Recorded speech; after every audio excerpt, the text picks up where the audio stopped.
जय झूलेलाल। मुंहिंजे चैनल सिंध समाज ते तव्हां सभिनि जो स्वागत आहे। सितंबर, अक्टूबर ऐं नवंबर महीने में असां सिंधियुनि जा कहिड़ा वार त्योहार ईंदा आहिनि उहा मां तव्हां सां गॾु शेयर कंदसि। तीजड़ी, वॾी सताई ऐं जन्माष्टमी।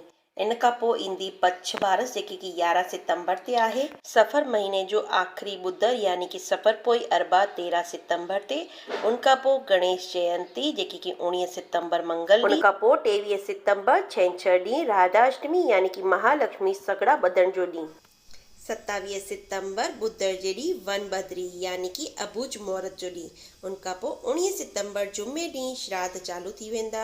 महालक्ष्मी सॻड़ो छोड़नि जो ॾींहुं थींदो 6 अक्टूबर यानी कि जुमे वारो ॾींहुं। उनखां पोइ असांजे सर्व पितृ श्राद्ध ईंदा 14 अक्टूबर छंछर जे ॾींहुं।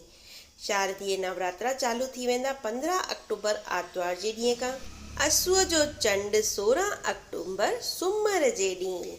22 तारीख़ आर्तवार जे ॾींहुं दुर्गाष्टमी ऐं 23 तारीख़ सूमर जे ॾींहुं रामनवमी जो ॾींहुं। 24 अक्टूबर मंगल जे ॾींहुं दशहरो यानी कि विजयादशमी।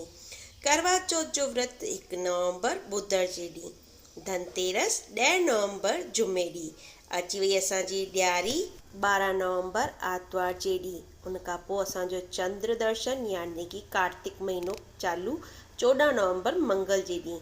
गोपाष्टमी जो विर्त 20 नवंबर सूमर जे ॾींहुं। ग्यारस देव प्रबोधनी एकादशी तुलसीअ विवाह जो ॾींहुं 23 नवंबर ॾींहुं विस्पति। पूर्णिमा व्रत यानी कि कार्तिक जो महीनो समाप्त। गुरु नानक जयंती 27 नवंबर सूमर जे ॾींहुं। मुंहिंजो सभिनि भेनरुनि ऐं भाउरनि खे ही वीडियो ॾिसण लाइ दिलि सां धन्यवाद ऐं हिन खे अॻियां बि शेयर कंदा। जय झूलेलाल।